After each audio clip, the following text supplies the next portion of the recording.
الحمد لله نحمده ونستعينه ونؤمن به ونتوكل عليه ونعوذ بالله من شرور أنفسنا ومن سيئات أعمالنا من يهده الله فلا مضل له ومن يضلله فلا هادي له ونشهد أن لا إله إلا الله وحده لا شريك له ونشهد أن محمدا عبده ورسوله أرسله بالهدى ودين الحق ليظهره على الدين كله ولو كره المشركون اللهم صل على محمد وعلى آل محمد كما صليت على إبراهيم وعلى آل إبراهيم وبارك على محمد وعلى آل محمد كما باركت على إبراهيم وعلى آل إبراهيم في العالمين إنك حميد مجيد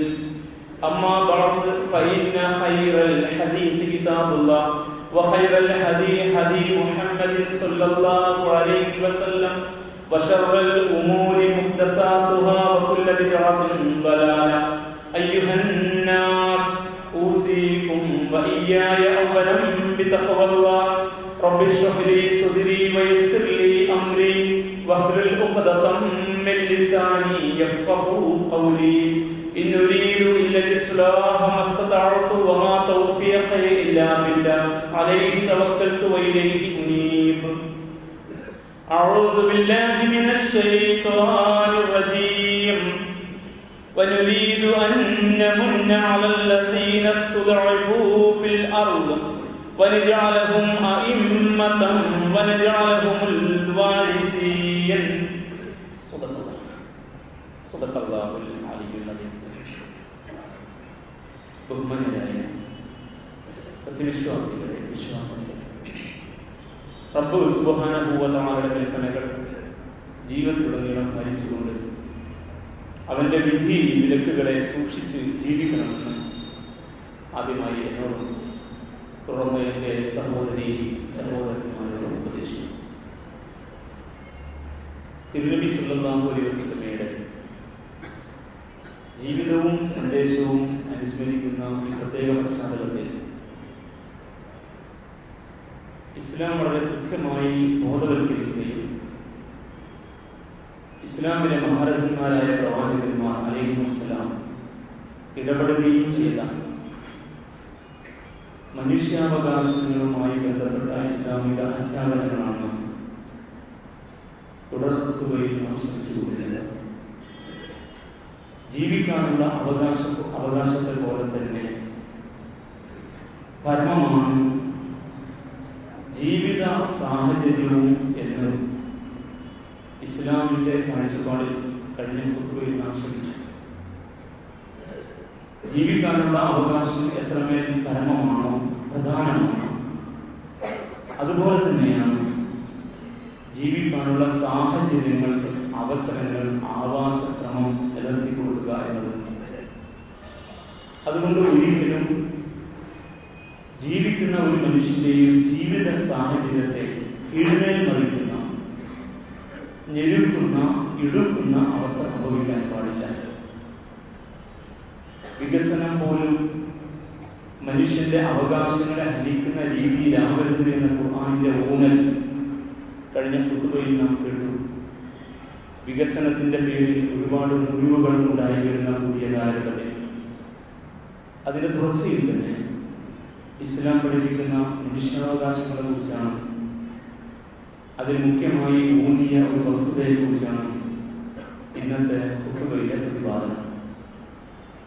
ഇസ്ലാം പഠിപ്പിക്കുന്ന മനുഷ്യാവകാശങ്ങളിൽ മുഖ്യമായ ഒന്നാണ് സ്വാതന്ത്ര്യവും സമത്വവും. ഒരു മനുഷ്യനെ ഒരു വ്യവസ്ഥ എങ്ങനെ നോക്കിക്കാണുന്നു എന്നതിന്റെ അടിസ്ഥാനത്തിലാണല്ലോ അവനുള്ള സ്വാതന്ത്ര്യം എത്രയാണ് എന്നും അവർക്കിടയിൽ നിലനിൽക്കേണ്ടുന്ന സമത്വത്തിന്റെ വിഭാവന എന്താണ് എന്ന് നിർണ്ണയിക്കാൻ കഴിയുക. ഓരോ ക്രമവും ഓരോ വ്യവസ്ഥയും മനുഷ്യനെ വ്യത്യസ്ത രീതിയിലാണ് നോക്കിക്കാണുന്നത്. ആ അടിസ്ഥാനത്തിൽ, ആ ക്രമത്തിൽ, വ്യവസ്ഥയിൽ മനുഷ്യന്റെ സ്വാതന്ത്ര്യവും സമത്വവും എങ്ങനെയെന്ന് അനുഭവത്തിലൂടെ നമുക്ക് ബോധ്യപ്പെടുകയും ഇസ്ലാം ഈ വിഷയത്തിൽ കൃത്യമായ ഊന്നലോട് സംസാരിച്ച ഒരു ദർശനമാണ്. സമഭാവന, സ്വാതന്ത്ര്യം, അത് മനുഷ്യാവകാശങ്ങളിൽ വളരെ മർമ്മപ്രധാനമായ ഒന്നാണ് എന്ന് ഇസ്ലാം പ്രഖ്യാപിക്കുന്നു. ഈ പ്രഖ്യാപനങ്ങളെല്ലാം ഇസ്ലാം മനുഷ്യന് നൽകിയ പദവിയുമായി ബന്ധപ്പെടുത്തിയാണ് ഇസ്ലാമിക അധ്യാപനങ്ങൾ നമുക്ക് കാണാൻ സാധിക്കുക. മനുഷ്യന് ഉയർന്ന പദവിയാണ് അല്ലാഹു നൽകിയിട്ടുള്ളത്. അവരുടെ സൃഷ്ടികളിൽ വെച്ച് ഏറ്റവും ഉന്നതമായ വിധാനത്തിൽ നിലകൊള്ളുന്ന ഒരു സൃഷ്ടിവർഗം എന്ന നിലക്ക്. അതുകൊണ്ട് ഉയർന്ന പദവി നൽകി ആദരിച്ചു എന്നതിനാൽ ആ പദവിക്കനുസൃതമായ സ്വാതന്ത്ര്യവും മനുഷ്യവർഗം എന്ന നിലക്കുള്ള സമത്വവും യഥാവിധി മനുഷ്യർക്കിടെ നിലനിൽക്കണമെന്ന് ഇസ്ലാം ഊന്നി പറയുകയും അതിനുവേണ്ടി ഇടപെടൽ നടത്തുകയും ചെയ്തു. അല്ലാഹു സുബ്ഹാനഹു വ തആല മനുഷ്യനെ ഉത്കൃഷ്ടമായ ഒരു സൃഷ്ടിവർഗമായിട്ടാണ് കണ്ടത്. വലഖദ് കറംനാ ബനി ആദം, മനുഷ്യനെ നാം ആദരിച്ചിരിക്കുന്നു എന്ന് അല്ലാഹു പറയുന്നു. സൃഷ്ടിച്ച നാഥൻ അവന്റെ സൃഷ്ടികളെ ആദരിക്കുക. എല്ലാം അവന്റെ സൃഷ്ടികളായിരിക്കെ അതിൽ സവിശേഷമായ ഒരു വർഗത്തെ ആദരിച്ചിരിക്കുന്നു എന്ന് പ്രത്യേകമായിട്ട് പ്രസ്താവിക്കുക. ആ ആദരവിനുള്ള ന്യായവും ആ ആദരവിന്റെ അടിസ്ഥാനത്തിൽ അവൻ അർഹിക്കുന്ന അവകാശങ്ങളും കൃത്യമായിട്ട് എടുത്തു പറയുക. ഇത് ഇസ്ലാമിന്റെ മാത്രം സവിശേഷതയായി നമുക്ക് മനസ്സിലാക്കാൻ സാധിക്കും. ഇവിടെ നിലവിലുള്ള ചില ഇസങ്ങളും ചില ആത്മീയ ക്രമങ്ങളുമൊക്കെ മനുഷ്യനെ യഥാർത്ഥത്തിൽ ഒരു മൃഗമായിട്ടാണ് കാണുന്നത്. മൃഗം എന്ന നിലക്കുള്ള അവസരങ്ങൾ വകവെച്ചു കൊടുത്തുകൊണ്ട് അതിലിത്തിരി ആത്മീയതയുടെ മേൽപ്പൊടി ചാർത്തുക എന്നതാണ് പലപ്പോഴും നമുക്കിടയിലെ ആത്മീയ ക്രമങ്ങളുടെ രീതിശാസ്ത്രം. മറ്റു ഇസങ്ങൾ മനുഷ്യനെ മൃഗമായിട്ട് തന്നെയാണ് കാണുന്നത്, ഇരുകാലിൽ നടക്കുന്ന ഒരു മൃഗം എന്ന നിലക്ക്. അതുകൊണ്ട് ഓരോ ഇസങ്ങളും സിദ്ധാന്തങ്ങളും മനുഷ്യനെ എങ്ങനെ നോക്കിക്കാണുന്നുവോ അതിനനുസരിച്ചുള്ള പരിഗണനയാണ് ആ ഇസങ്ങളുടെ സിദ്ധാന്തങ്ങളുടെ ആത്മീയ ക്രമങ്ങളുടെ മേഖലയിൽ നിന്ന് ഉണ്ടായി വരിക. മൃഗമായിട്ട് കാണുമ്പോൾ മൃഗത്തിന് കിട്ടുന്ന പരിഗണന, അതുകൊണ്ട് വിശന്നാൽ ആഹരിക്കണം, ദാഹിച്ചാൽ വെള്ളം കുടിക്കണം, കാമം മൂത്താൽ അതിന്റെ പൂർത്തീകരണം നടക്കണം. അതുകൊണ്ട് അതിനെല്ലാമുള്ള സർവതന്ത്ര സ്വാതന്ത്ര്യം അതാണ് മനുഷ്യന് കിട്ടേണ്ടത് എന്നവർ വ്യാഖ്യാനിച്ച് കളയും. അങ്ങനെ ധാരാളം ഭൗതിക പ്രത്യയ ശാസ്ത്രങ്ങൾ നമുക്കിടയിലുണ്ട്. ഈ ഉത്ഭുത സദസ്സിൽ വിശദീകരിക്കേണ്ടതില്ല. അങ്ങനെയുള്ള എല്ലാ അവസരങ്ങളും നിലനിർത്തിക്കൊണ്ട് തന്നെ ആത്മീയതയുടെ പേരിൽ ചില ആചാര അനുഷ്ഠാനങ്ങൾ മാത്രം കൽപ്പിച്ചു കൊടുക്കുന്ന ആത്മീയ സംവിധാനങ്ങളുമുണ്ട്. കൾട്ടുകളായി, ഗുരു സംവിധാനങ്ങളായി അങ്ങനെ വളർന്ന് വികസിച്ച് അത് ലോകത്തുടനീളം നിലനിൽക്കുന്നു എന്നതും നാം മനസ്സിലാക്കേണ്ടതുണ്ട്. ഇതിൽ നിന്ന് വ്യത്യസ്തമായിട്ടാണ് ഇസ്ലാം മനുഷ്യനെ നോക്കിക്കണ്ടത്. കേവലം പദാർത്ഥത്തിലും മൃഗത്തിലും ഇല്ലാത്ത സവിശേഷമായ ഒന്ന് മനുഷ്യനിലുണ്ട് എന്ന് ഇസ്ലാം പ്രഖ്യാപിച്ചു. അചേതന വസ്തുക്കൾക്കില്ലാത്ത, ജീവനുള്ള മറ്റു ജന്തുജാലങ്ങൾക്കില്ലാത്ത സവിശേഷമായ ഒന്ന് മനുഷ്യനുണ്ട് എന്ന് പ്രഖ്യാപിച്ച ഒരു മതമാണ് ഇസ്ലാം. അത് അവനിൽ അള്ളാഹു സന്നിവേശിപ്പിച്ച ആത്മാവാണ്, ആത്മാംശമാണ്. അതുകൊണ്ട് അവന്റെ അന്തസ്സ് നിലനിൽക്കണം എന്ന് ഇസ്ലാം ആഗ്രഹിക്കുന്നു. ആ അർത്ഥത്തിൽ അവന് ഉയർന്ന പദവി നൽകിയിരിക്കുന്നു. ഖലീഫ എന്നതാണ് അള്ളാഹു മനുഷ്യന് നൽകിയ സ്ഥാനം.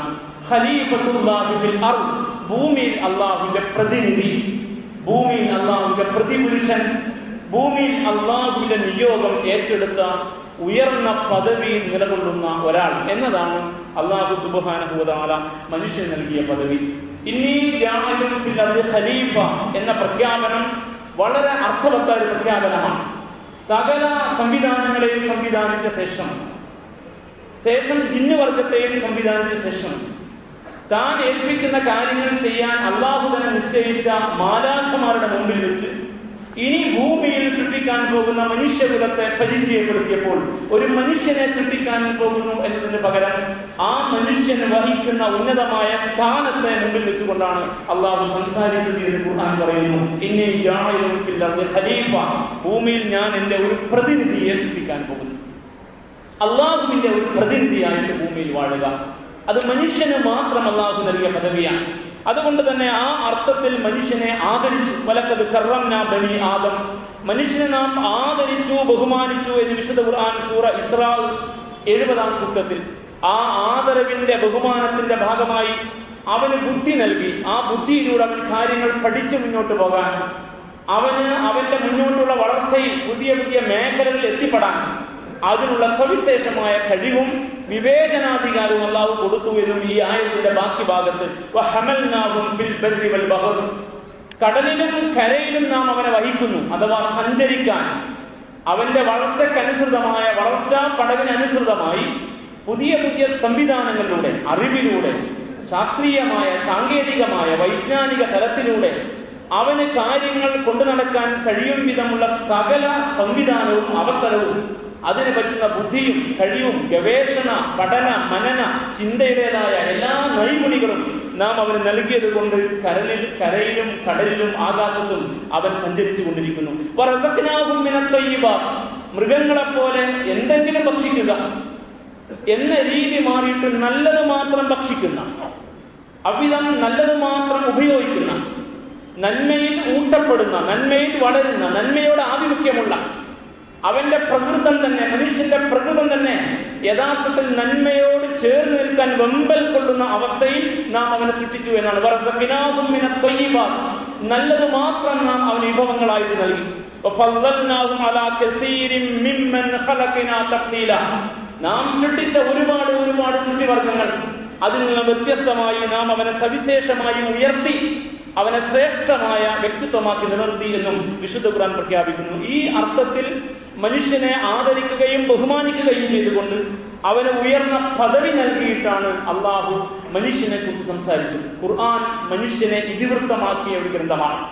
തിരുവചനം മനുഷ്യ ജീവിതവുമായി ബന്ധപ്പെട്ടാണ് സംസാരിക്കുന്നത്.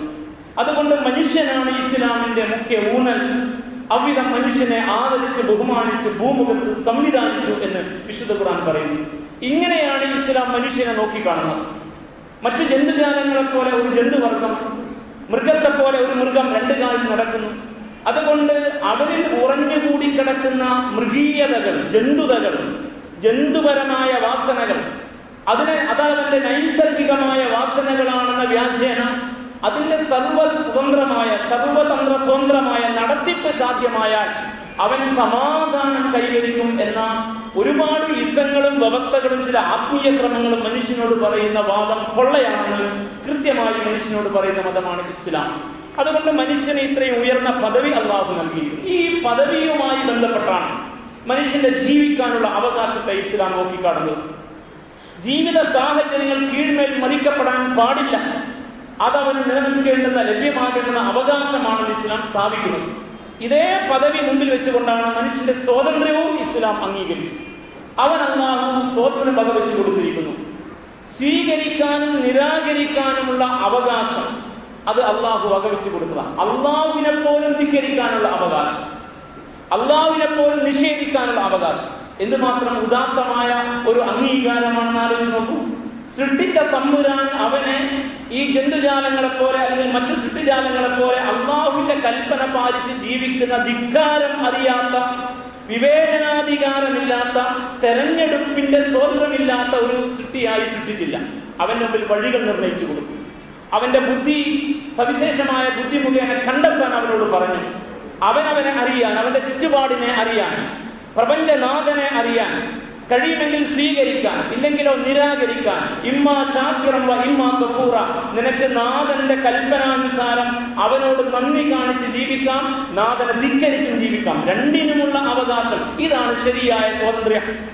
സ്വീകരിക്കാനും നിരാകരിക്കാനുമുള്ള അവകാശം, സ്വീകരിക്കാനും നിരാകരിക്കാനുമുള്ള അവകാശം, യോജിക്കാനും വിയോജിക്കാനുമുള്ള അവകാശം, യോജിപ്പ് രേഖപ്പെടുത്താനും വിയോജിപ്പ് പ്രകടിപ്പിക്കാനുമുള്ള അവകാശം.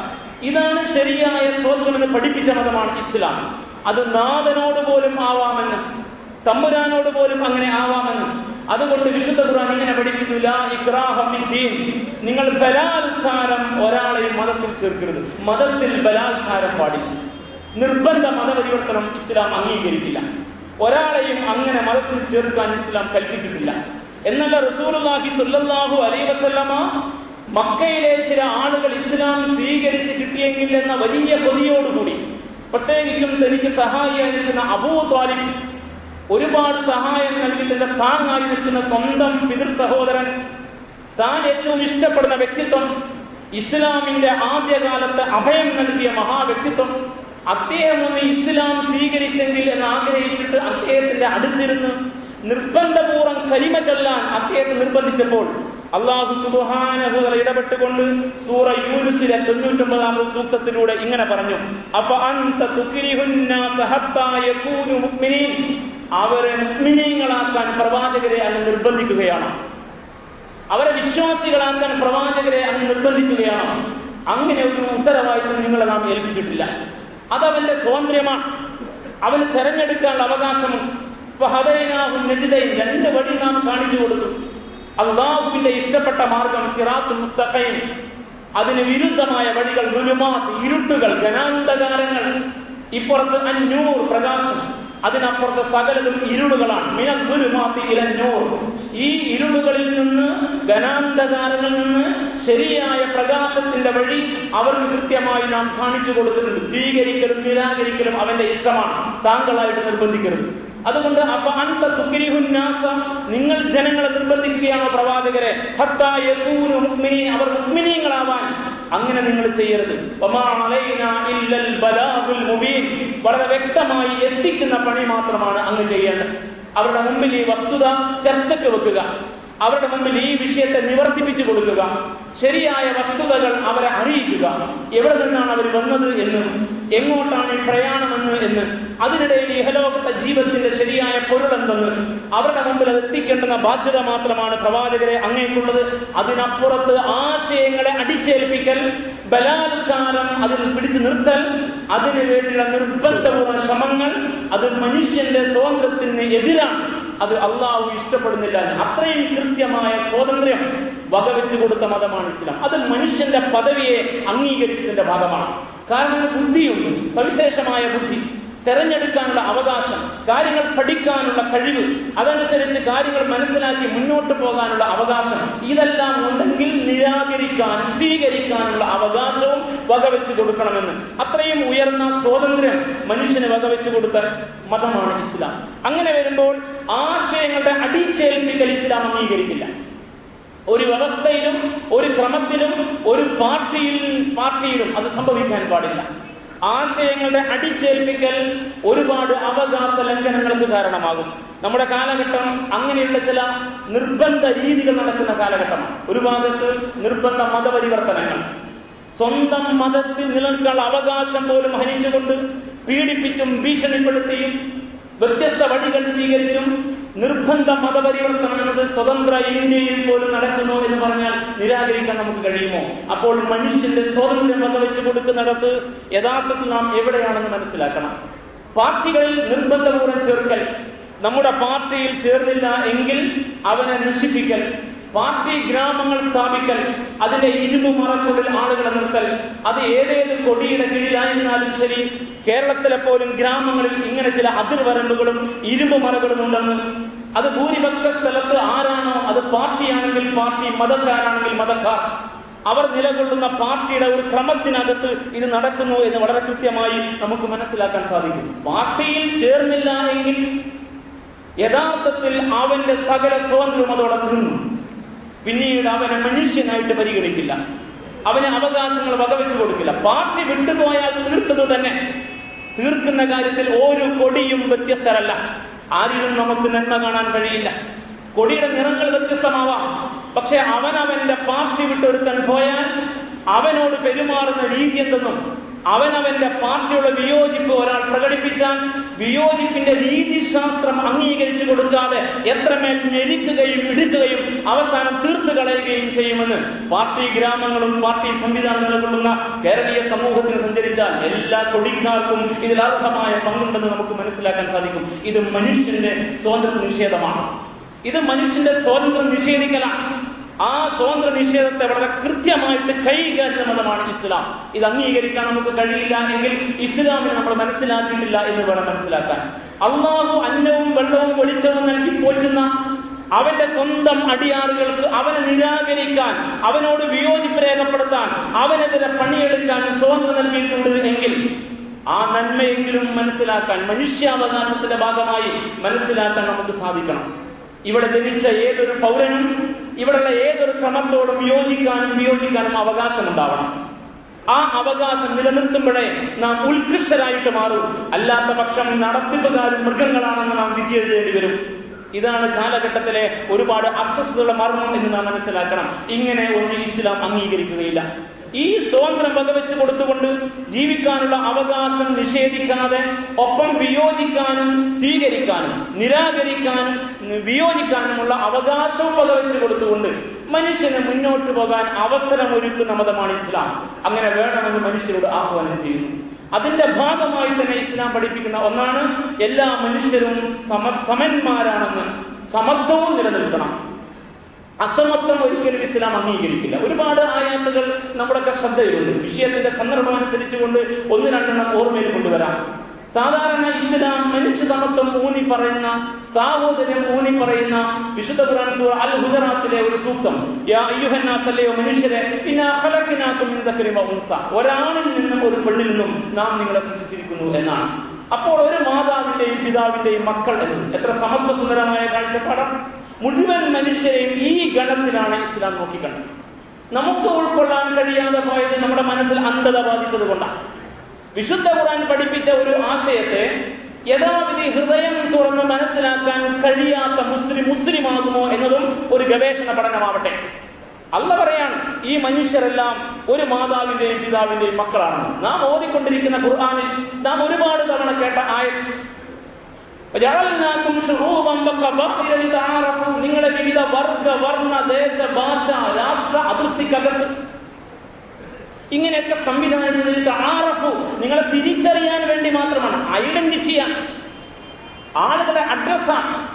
ഇന്ന ആൾ, ഇന്ന പ്രദേശത്തുകാരൻ, ഇന്ന ദേശക്കാരൻ, ഇന്ന ഭാഷ സംസാരിക്കുന്നവൻ, ഇന്ന തൊഴിൽ മേഖലയിൽ ജോലി ചെയ്യുന്നവൻ എന്നിങ്ങനെ പറയുമ്പോൾ ഐഡന്റിറ്റിയാണ്.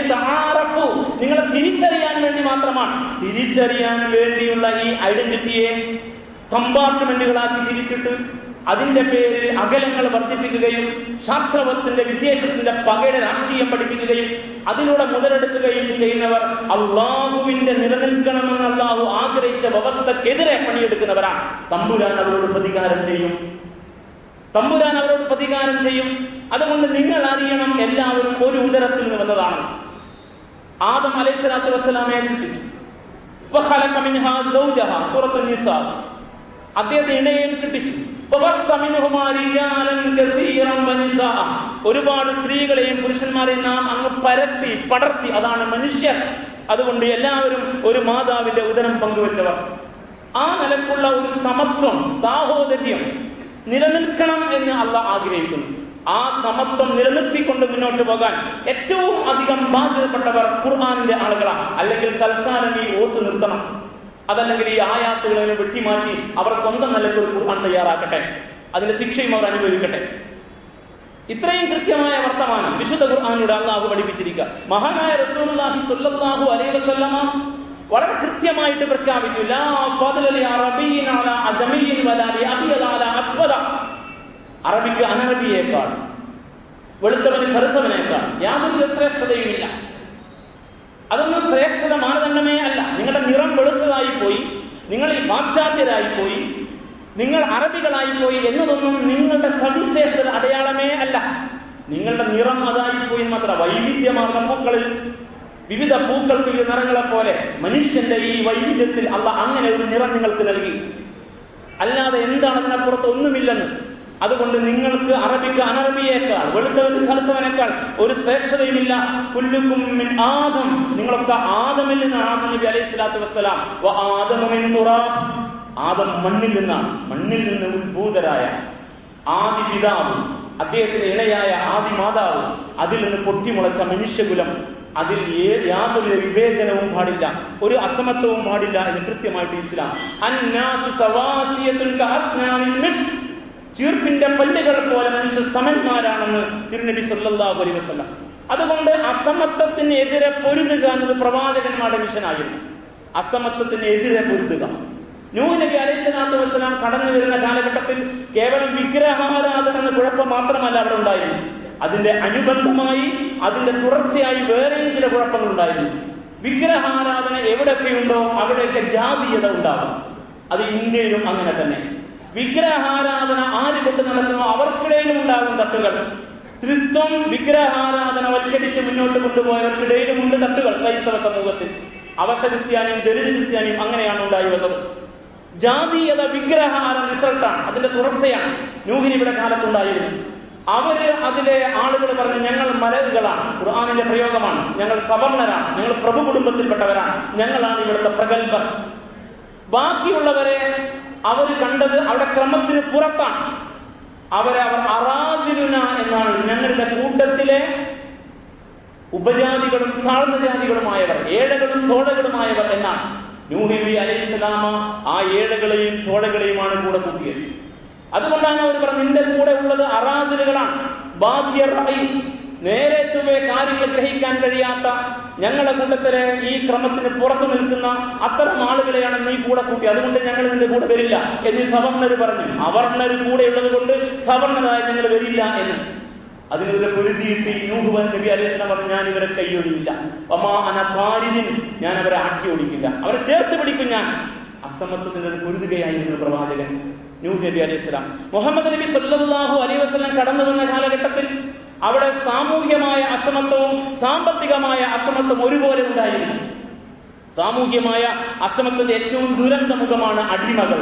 ചരിത്രം വിശദീകരിക്കേണ്ടതില്ല, സൂചനകൾ മതിയാകും. ഒരു ഉത്ഭുത സദസ്സ്, മനുഷ്യനെ കുതിരക്ക് കൊടുക്കുന്ന പരിഗണന പോലും കൊടുത്ത് പരിഗണിക്കാത്തവർ, കുതിരക്ക് കിട്ടുന്ന പരിഗണന കിട്ടാത്ത മനുഷ്യർ, അത് മക്കയുടെ ഒരു ക്രമമായിരുന്നു. പിന്നെ സാധാരണക്കാരായ ആളുകൾ അവരവർ മാറ്റി നിർത്തിയിരുന്നു. അശരണർ, വിധവകൾ, അഗതികൾ, അവരെ മാറ്റി നിർത്തിയിരുന്നു. അവർക്ക് ഒരു പങ്കും ഉണ്ടായിരുന്നില്ല അവരുടെ സാമൂഹ്യ ക്രമത്തിൽ. പിന്നെയോ സാമ്പത്തികമായി തട്ടുകളായി തിരിച്ചിരുന്നു. അതുകൊണ്ട് അവർ പ്രഗത്ഭരായ ആളുകൾ, ആ ക്രമത്തിൽ മത്സരിച്ച് സാമ്പത്തികമായി ഉയരാൻ കഴിയാത്തവരെ അവർ മാറ്റി നിർത്തി, പ്രാന്തവൽക്കരിച്ചു, ഇടുക്കി, ഞെരുക്കി, കൊന്നുകളഞ്ഞ് തിന്നുകൊണ്ടിരുന്നു. ജഅഫർ ഇബ്നു അബീ ത്വാലിബ് റളിയല്ലാഹു തആല അൻഹു പറയുന്നു, ഞങ്ങൾ മുഹമ്മദ് നബി സല്ലല്ലാഹു അലൈഹി വസല്ലം വരുന്നത് വരെ അനുഭവിച്ച ദുരന്തം വളരെ വലുതാണ്. ഞങ്ങളുടെ കൂട്ടത്തിലെ ശക്തർ ദുർബലരെ തിന്നുകയായിരുന്നു.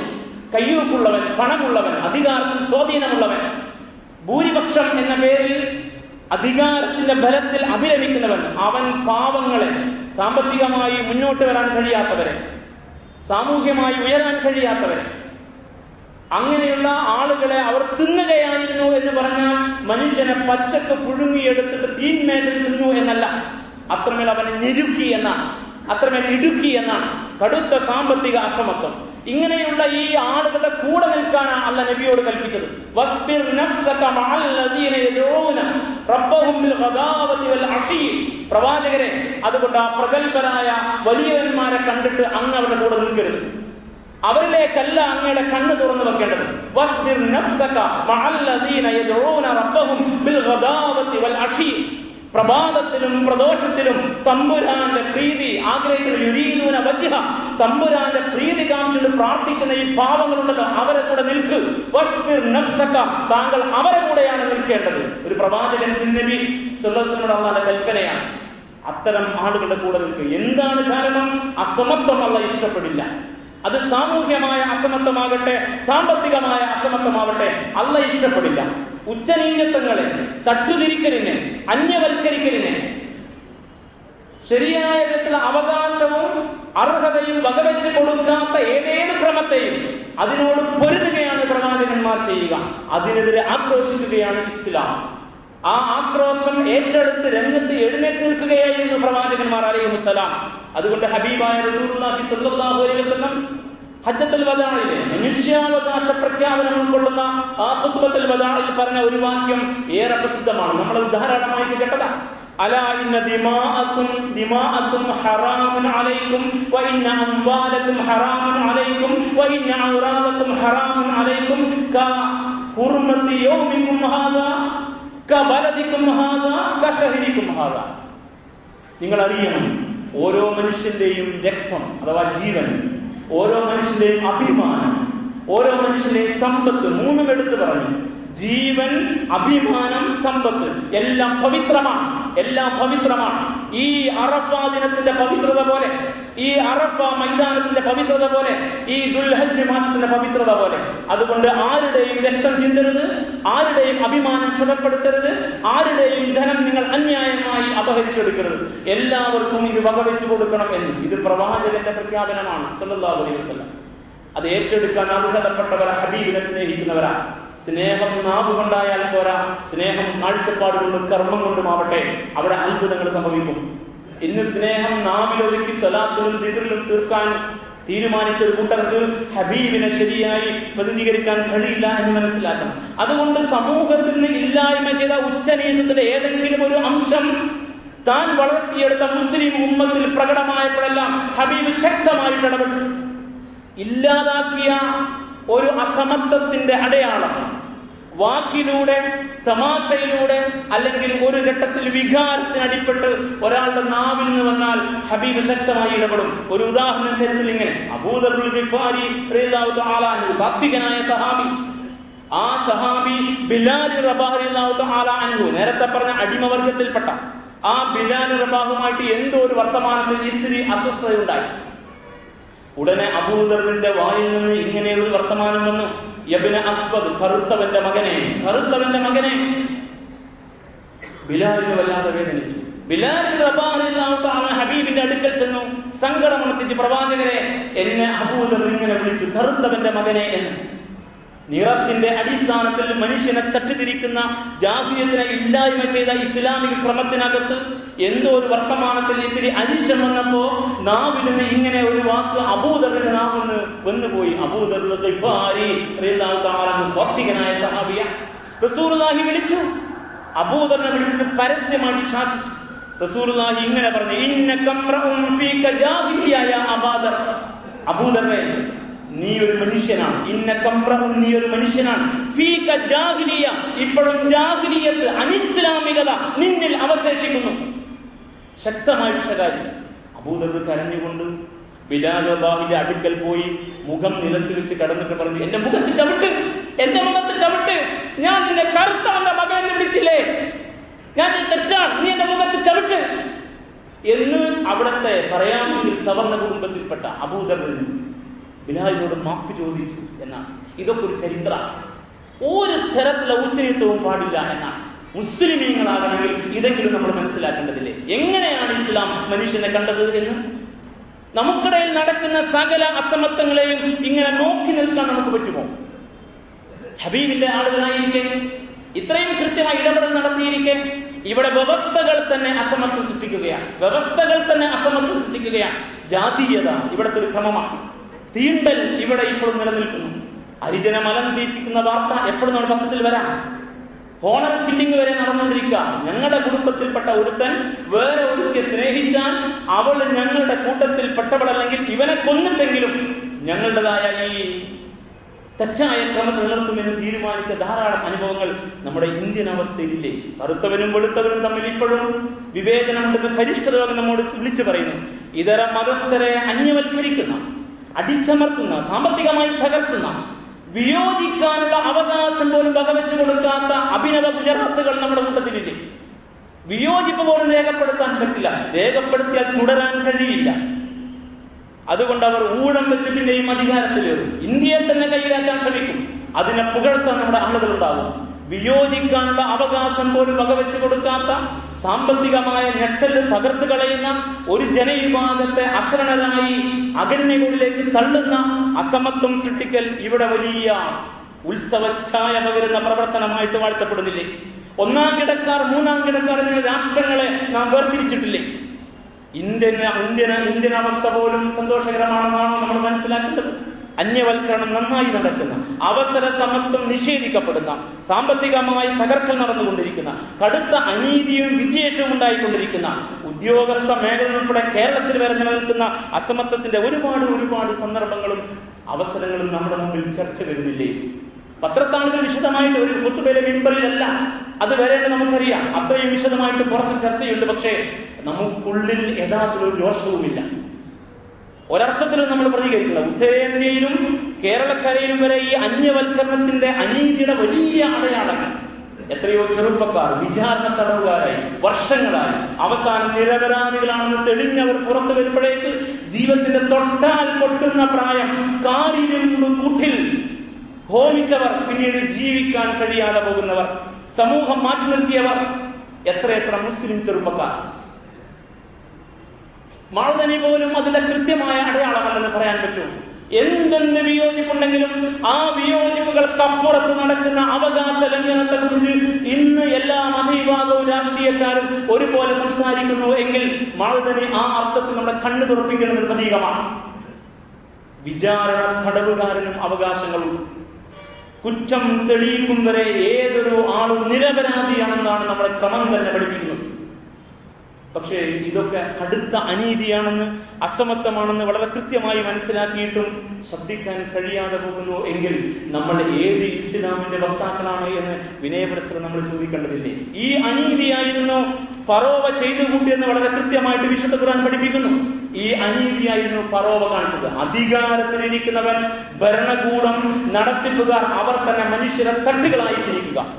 ഈ അനീതിയാണ് ഫറോവയെ ചെങ്കടലിൽ മുക്കിക്കൊല്ലാൻ കാരണമായ അനീതി. നിശ്ചയം ഫറവ ഭൂമിയിൽ ആധിപത്യം വാണു, അവനങ്ങ് നിഗളിച്ചു. അവൻ ചെയ്ത പണി അവന്റെ നാട്ടിലെ മനുഷ്യരെ തട്ടുകളായി തിരിച്ചു. ഷിയ വർഗങ്ങളായി വിഭാഗീയത ഉണ്ടാക്കി.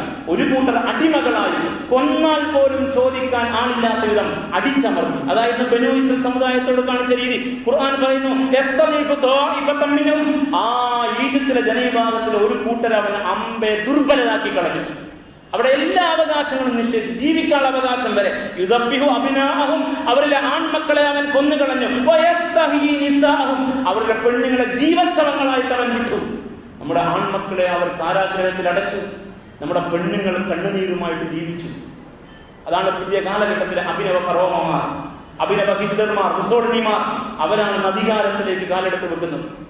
ഈ അന്യവൽക്കരണം പൊറുക്കാൻ കഴിയാത്ത ഒന്നാണ്. അതുകൊണ്ട് അല്ലാഹു പറഞ്ഞു, ഞാൻ ഇടപെടും എന്ന്. പടച്ചവൻ ഇടപെടുമെന്ന് ഇവർ മനസ്സിലാക്കട്ടെ. പടച്ചവൻ ഇടപെടും. നേരത്തെ ഓതിയ സൂക്തം സൂറ കസ്ർ 4-ാമത് ആയത്, ഇപ്പോൾ ഓതിയ സൂക്തം 5-ാമത് ആയത്, മുഖദ്ദിമയിൽ ഓതി വെച്ച ആയത്. ഭൂമിയിൽ മർദ്ദിതരാക്കപ്പെടുന്ന, ദുർബലരായ, ഇങ്ങനെ അന്യവൽക്കരിക്കപ്പെടുന്ന, അതിന്റെ സകല പീഡനങ്ങളും അനുഭവിക്കുന്ന ആളുകളെ ഉയർത്തിക്കൊണ്ടുവരാൻ നാം ആഗ്രഹിക്കുന്നു. അല്ലാഹു ഇടപെടുമെന്ന്. വനജഅലഹും അഇമ്മ, നാം അവരെ നേതാക്കളാക്കി മാറ്റും, ജേതാക്കളാക്കി മാറ്റും. വനജഅലഹുൽ വാരിസീൻ, ഈ ഭൂമി അവർ അനന്തരമെടുക്കുമെന്ന്. വനുമക്കിന ലഹും ഫിൽ അർദ്, ഭൂമിയിൽ നാം അവർക്ക് എല്ലാ സൗകര്യവും ചെയ്തു കൊടുക്കും. വനുരിയ ഫിർഔന വഹാമാന വജനൂദഹുമാ മിൻഹും മാ കാനൂ യഹ്തറൂൻ, ഫറോവയും ഹാമാനും അവന്റെ സൈന്യവും അവന്റെ ഭരണകൂടവും എന്ത് ഭയന്നുവോ അത് നാം അവരെ കാണിക്കും. അങ്ങനെ ഫറോവയും ഹാമാനും ഖാറൂനും ഒക്കെ നിലംപരിശായിടത്ത് മർദ്ദിത ജനവിഭാഗം ഉയർത്തെഴുന്നേറ്റു എങ്കിൽ തമ്പുരാന്റെ തീരുമാനം. കാരണം പടച്ചവൻ മനുഷ്യനെ അവിധം ആദരിച്ചിരിക്കുന്നു. അതുകൊണ്ട് ഒരു അസമത്വവും സമ്മതിച്ചു കൊടുക്കാൻ പാടില്ല, ഒരു അനീതിയും സംഭവിക്കാൻ പാടില്ല. അതിനെതിരെ ശബ്ദിക്കാതിരിക്കാൻ വിശ്വാസികളായ നമുക്ക് ന്യായമില്ല. അതുകൊണ്ട് മഹാനായ റസൂലുള്ളാഹി സ്വല്ലല്ലാഹു അലൈഹി വസല്ലമ ഏറ്റെടുത്ത് മണ്ണിൽ നിർവഹിച്ച, വിശുദ്ധ ഖുർആൻ കൃത്യമായ അടിത്തറ പറഞ്ഞ് നമ്മെ പഠിപ്പിക്കുന്ന, അവിധം അന്യായം കാണിക്കുന്നവർ ആരായിരുന്നാലും ശരി അവർക്കെതിരെ അല്ലാഹു തന്നെ ഇടപെടുമെന്ന കൃത്യമായ പാഠം ഫറോവയുടെ ചരിത്രം വെച്ച് ഒരുപാട് ആയാത്തിലൂടെ അല്ലാഹു പഠിപ്പിച്ചു. എങ്കിൽ അനീതിക്കെതിരെ, അസമത്വത്തിനെതിരെ ശക്തമായി ഇടപെടാൻ വിശ്വാസികളായ നമ്മൾ രംഗത്തുണ്ടാവണം. നമ്മൾ ഈ മണ്ണിന്റെ ഉപ്പാണ്, മനുഷ്യാവകാശങ്ങളുടെ കാവലാളുകളാണ്. അതുകൊണ്ട് നോക്കി നിൽക്കാൻ നമുക്ക് അർഹതയില്ല. ഏറ്റവും ഇതിനെ ശബ്ദിച്ചെങ്കിലേ പറ്റൂ. ശബ്ദിക്കാതിരിക്കാൻ നമുക്ക് എന്ത് അവകാശം? ഇസ്ലാമിക വിരുദ്ധമായ സമീപനത്തിലല്ല, ഖുർആനിന്റെ ആശയത്തോട് ഒട്ടി നിൽക്കുന്ന പ്രവാചക ചര്യയിലേക്ക് നാം വളരുകയാണ് വേണ്ടത്. എല്ലാ വിഭാഗം ആളുകളും ആളുകളുടെ വിഷയത്തിൽ ഇപ്പോൾ ഇടപെടുന്ന സന്തോഷകരമായ അവസ്ഥയാണ്. അങ്ങനെയുള്ള ഇടപെടൽ ഉണ്ടാവട്ടെ. ജയിലറകളിൽ കിടക്കുന്ന ചെറുപ്പക്കാർ പുറത്തിറങ്ങട്ടെ. കുറ്റവാളികളാണെങ്കിൽ നിയമം സൃഷ്ടിക്കട്ടെ. കുറ്റവാളികളാണ് തെളിയിക്കാതെ അടച്ചുപൂട്ടുന്ന ഈ രീതിക്കെതിരെ ശക്തമായ ഇടപെടൽ നമ്മൾ നടത്തണം. പടച്ചവൻ മനുഷ്യാവകാശങ്ങളുടെ സംരക്ഷകരായി മാറാൻ വിശ്വാസികളായ നമുക്ക് അവസരം നൽകി അനുഗ്രഹിക്കുമാറാവട്ടെ. ഹബീബിന്റെ ചര്യയുടെ തുടർച്ച നമുക്ക് സാധ്യമാകുമാറാവട്ടെ. ഇന്നല്ലാഹു മലായികത്തുഹു യുസല്ലൂന അലൻ നബി യാ അയ്യുഹല്ലദീന ആമനൂ സ്വല്ലൂ അലൈഹി വസല്ലിമു തസ്ലീമ.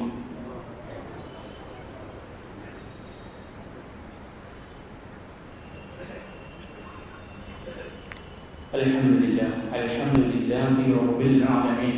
اللهم صل وسلم على عبدك ورسولك محمد الأمين وعلى آله وأصحابه أجمعين. أيها الناس أوصيكم ثانيا بتقوى الله يا أيها الذين آمنوا اتقوا الله حق تقاته ولا تموتن إلا وأنتم مسلمون. اللهم ارض عن الخلفاء الراشدين وأمراء المرشدين عن أبي بكر الصديق وعمر بن الخطاب وعثمان بن عفان وعلي بن أبي طالب وعمي نبيك حمزة والعباس وبقية الصحابة والقرابة والتابعين كلهم أجمعين. اللهم اغفر للمؤمنين والمؤمنات والمسلمين والمسلمات الأحياء منهم والأموات إنك مجيب الدعوات يا قاضي الحاجات. اللهم أعز الإسلام والمسلمين وأذل الشرك والمشركين. اللهم أعز الإسلام والمسلمين وأذل الكفر والكافرين. اللهم أعز الإسلام والمسلمين وأذل الظلم والظالمين. اللهم أجرنا من النار. اللهم أجرنا من النار. اللهم أجرنا من النار. ربنا اغفر لنا ولإخواننا الذين سبقونا بالإيمان ولا تجعل في قلوبنا غلا للذين آمنوا ربنا إنك رؤوف رحيم. ربنا آتنا في الدنيا حسنة وفي الآخرة حسنة وقنا عذاب النار. آمين.